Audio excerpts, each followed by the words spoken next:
and welcome to the History of Philosophy in China by Peter Adamson and Karen Lai, brought to you with the support of the Philosophy Department at King's College London and the LMU in Munich.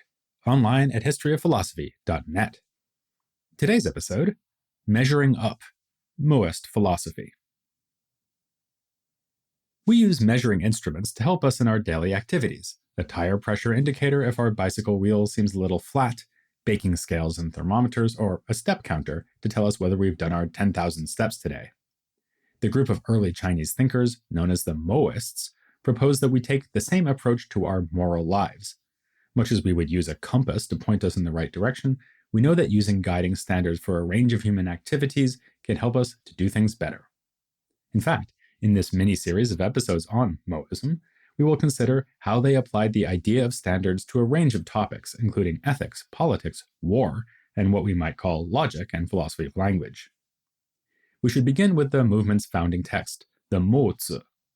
We will see the range of ideas associated with this tradition, and looking at this work will tell us more about who its authors might have been. The Mozi itself identifies the person, Mozi, as the movement's leader, taking his views as authoritative. In this way, parts of the Mozi text are similar to the Analects. Some passages portray a person coming to consult with Mozi on his views. Others begin with Mozi said, followed by an explanation of the implications of whatever he says. But unlike the Analects or the Mengzi, the Mozi does not belong to the genre of court writing, a genre characteristic of extant texts from the Warring States period in China, as we've seen a number of episodes back. We'll say more about this later. The Mozi is a 71-chapter text, although 18 of them have been lost. Its chapters were most likely composed during the Warring States period and subsequently compiled in the form that we know, during the Han period. The 71 chapters covered a variety of topics, pretty much the ones we just said we'll be covering in the upcoming episodes: morality, politics, war, and military matters, epistemology, logic, and language. Some of its chapters, such as those on military matters, cover more focused topics, including tactics in defensive war. A set of chapters known as the Canons, Mu Jing, discuss a range of more technical topics, including epistemology, language and syntax, logical categories, optics, mechanics, and geometry. Scholars believe that the canons were composed later during the Warring States period. Of its remaining chapters, which cover topics broadly within moral, social, and political philosophy, there's a set of 30 core chapters, which are organized thematically. These comprise 10 sets of 3 chapters each, with each set of 3 bearing the same title, such as Condemnation of Aggression in War, 1, 2, and 3. For this reason, they're also sometimes called the triplets or triads. There are important variations in each set of 3, sufficient for some scholars to think that the subsequent essays in each set were written later and reflect developments of thought in response to different concerns over time. Over the next few episodes, we will discuss ideas in these core chapters, while later episodes will focus on the canons. For some reason, or for a number of reasons, the Mozi was not a widely known text after the Han period. In fact, the canons became separated from the earlier chapters of the Mozi, and it was not until the 15th century that it resurfaced, published in the Taoist canon. Perhaps it was due to the dense technical language of the canons that the Mozi was not more popular. But this doesn't account for the Mozi's other chapters. The Mozi's writing style in quite a few of its sections is ponderous and repetitive. This might be because some of its authors were not erudite men of learning with high political status. Although texts such as the Analects and Mengzi circulated together with commentaries that helped articulate their insights, this was not the case with the Mozi. It did not attract commentators during the Han period, perhaps because Han scholars were disinclined to engage with a work critical of existing power structures. It's also telling that there is scant information on the Mohists themselves. There is some mention of a small number of individual Mohists, but these references do not tell us about the identities of these men. Again, this is a contrast to Confucianism, where we are reasonably well informed about the disciples of Kongzi, to say nothing of the many stories about the master himself and what we know of the careers of Mengzi and Xunzi. The Mohists rejected the views and goals of the elites in their time. Although they might not have singled out the Confucians for censure, some of their criticisms about elitism and the views and practices of the Warring States period clearly apply to the Confucian vision of a thriving society. For instance, while the Confucian reference points are men who serve in government, such as the Junzi, The Mozi often takes its examples from the working trades. It could be that the authors of the Mozi did not belong to the clique of erudite officials, considering that they seem to have close knowledge of manual work. This brings us back to the idea of measurement. For the Mohists, standards, fa, should effectively guide human activities, including the way we conduct ourselves in the same way a carpenter's square helps carpenters to make functional objects. One of its chapters, entitled On Dyeing, is not really about how to apply color to cloth, but applies metaphors from the work of dyers to conduct in official life and government. The Mozi uses a range of argumentative strategies, including reasoning by analogy, as with this chapter about dyeing, as well as appeals to intuition, hypotheticals, reductio ad absurdum, which means taking an opponent's view to its logical conclusion, which results in an absurd position, and rejection of appeals to custom or tradition. The Mozi would be amongst the earliest known texts from China that, in addition to putting forth arguments, also explores how different argumentative devices are better suited to strengthening one's case. Like a reflective craftsman, the Mohist philosopher is a skilled user of his tools, and also understands why each tool is suited for its purpose. One telling instance in which the Mozi discusses a tool and then shows how it works is its method of using the 3 tests to decide on whether a teaching or a doctrine or a practice may be adopted. The Mozi specifically says that when doctrines are being debated, there needs to be a standard to determine which one is acceptable. Some chapters set out to demonstrate that the Mozi's views hold up against one or more of the tests. The 3 tests are as follows. First, a doctrine must have proper roots in the deeds of the ancient sage kings. Second, a doctrine must be grounded in appropriate sources, which means that it must be verified by examining the reality that the common people's ears hear and eyes see. And third, a doctrine must be useful. The third test involves trying out the doctrine, like giving it a dry run to see if it benefits the state, the 100 clans, and the people. The first test is applied by the Mozi in the following way. What did the sage kings actually do, and what did their deeds help bring about?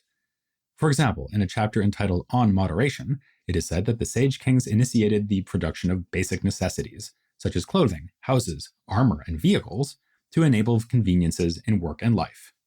Regarding vehicles, the passage reads simply and clearly, Sage kings made carts to travel on hills and plains, and boats to travel through rivers and valleys, to provide the benefit of transportation across the 4 corners of the world. In all cases, the way of making boats and carts is, what adds lightness and convenience, select it. What doesn't add this, eliminate it. According to this passage, the sage kings have set a precedent for moderation in expenditure. The passage concludes with a statement about the importance of frugality in the sage kings' initiatives. In all cases of their making these things, they did nothing that did not add usefulness. Thus they used resources without wasting anything, the people were not worn out, and they promoted much benefit. The fact that the sage kings were moderate in spending thus counts as one argument against excessive expenditures, particularly amongst the significant minority who governed the country. Of course, when the Mozi appeals to these admired historical figures, it is not taking an unusual step within warring states' discourse.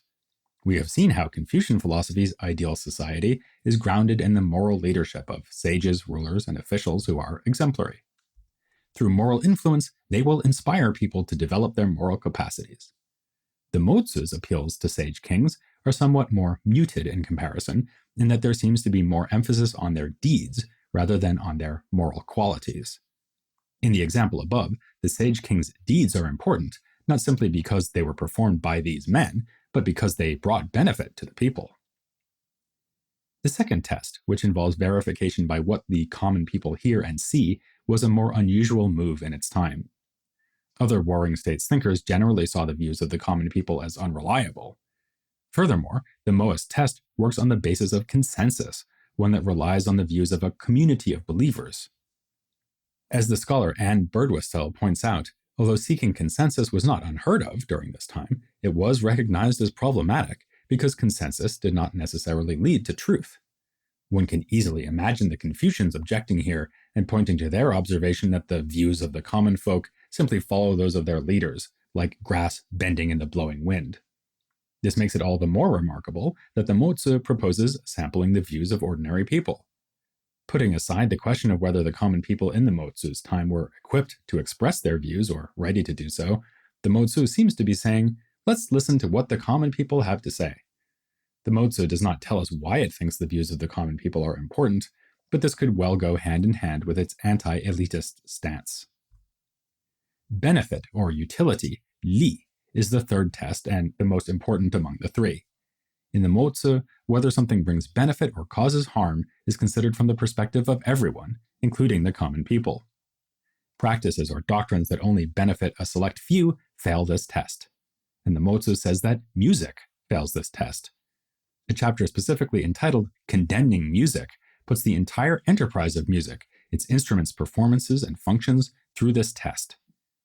The passages in this chapter bring out many disbenefits of music. Musical instruments are costly. Music is useless in meeting the basic needs of the people and in preventing disorder. People get distracted by music and do not properly undertake productive activities, and music creates an unequal society in which the performers do not themselves produce resources but are reliant on others' productive activities to be clothed and fed with fine materials and food. Finally, heavy taxes would have to be imposed to sustain these music practices. The Mozi reaches the same conclusion about the unsustainability of music several times in this chapter, saying, "Now, kings, dukes, and great men, if they make music, rob the people's resources for clothing and food to this great extent to hold musical performances. Thus our master, Mozi, said, making music is wrong." In this case, you don't have to be a Confucian to object to what the Mohists are apparently saying. But their argument is not aimed against, say, craftspeople whistling while they work, or indeed what we commonly refer to as music. It is rather the kind of music associated with ritual in the courts of princes. These practices are carried out at great expense and therefore fail this test. As Mohism scholar Chris Fraser puts it, the Mohist target is music enjoyed by a privileged minority. Mohists of today might therefore object to ballet and opera, but not hip-hop, EDM, K-pop, or Afrobeats. By the same token, official rituals that are similarly lavish also fail the test, and of course in many official ceremonies, both ritual and music are central to the event. So this test also rules out expensive burial rituals. In these rituals, the dead are dressed in embroidered clothes and buried with precious jewels and a large number of crafted burial items. If a king dies, his attendants are buried alive with him. The customary 3-year mourning period fails the test too, as mourners cry themselves hoarse, deny themselves comfort, and do not contribute to the production of wealth. Some listeners will remember the hapless Confucian follower Zai Wo, whom Kongzi compared to rotten wood because he slept during the day. He wanted to get out of the 3-year mourning period, saying that 1 year was long enough. Maybe he should have changed his philosophical allegiance, as he would have been quite happy to go along with the Mozi's argument to scrap the long mourning period. On the other hand, all that running around and benefiting people sounds like it could involve setting an early alarm clock. Poor Zai Wo, he probably thought he'd finally be safe once we got to the Mohists. As benefit does indeed have the central place in the Mozi's views, we should take a closer look at what the Mohists mean by it. For them, heaven is the ultimate model that brings forth benefit for all. The Mozi presents a version of a creation story, which has it that heaven put in place the sun, moon, and stars, regulates the seasons, and sends down rain, frost, and dew. This allows plants to grow, and thus people benefit from these resources. This is another feature of Mohism with parallels in other Warring States texts, which often appeal to heaven as the ultimate source or locus of morality. The Mozi is only the most prominent example. The Mozi also imbues heaven with yi, rightness, which is again a term widely used and associated with morality. Heaven is the benefactor that is paradigmatically inclusive, and therefore heaven's rightness is what humans should model themselves upon. The Mozi says in 2 contrasting ways how heaven and rightness are connected. In a chapter entitled Heaven's Intent, it is said that heaven desires rightness and detests its opposite. This means that rightness is a primary value, which heaven seeks to embrace. In the second version of this chapter, rightness is said to issue from heaven. This second version implies that heaven is in control of what is right. Here we may be reminded of a dialogue by Plato called the Euthyphro, and not for the first time. Back in episode 9, we discussed a passage in which Mozi said that the sage king Shun would have abdicated the throne to save his father from being prosecuted for murder, an example which is frequently compared to Euthyphro's contrasting decision to prosecute his own father for murdering a slave. Here, we may instead think of the so-called Euthyphro dilemma, Are things beloved by the gods because they are pious, or are they pious because they are beloved by the gods? So here we may ask whether benefiting people is right because heaven wants it, or the other way around. Heaven wants benefit because it is right. We'll come back to this in the next episode. Whatever the origins of rightness, the Mozi affirms that heaven embodies it, and thus is the model for humanity. The Mozi's appeal to heaven has yet another dimension, though, namely its role as the moral judge of human actions. Although it is beneficent, as we have seen, heaven also operates a reward and punishment system. Those who follow heaven's intention, inclusively caring about each other and in interaction, benefiting each other, surely get rewarded.